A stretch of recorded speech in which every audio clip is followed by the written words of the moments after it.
le poids du passé. Tout avait commencé par une simple discussion dans la cour. Koneko était assis en face de son ami Moussa, pendant que Aïcha, sa femme, les regardait avec inquiétude. Le ton montait. Moussa pointait du doigt Koneko, la voix remplie de reproches. « Tu dois lui dire la vérité », cria Moussa.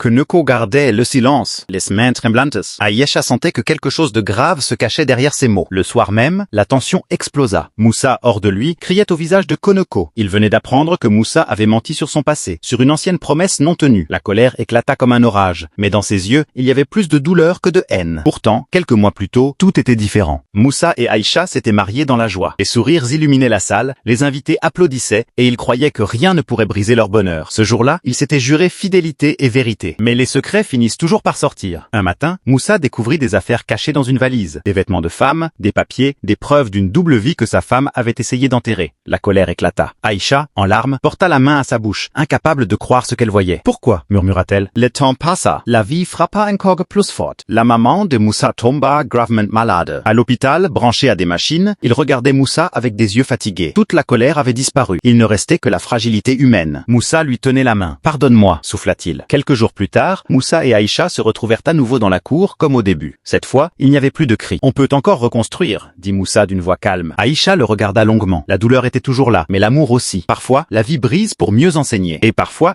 il faut tout perdre pour comprendre la valeur de ce qu'on avait.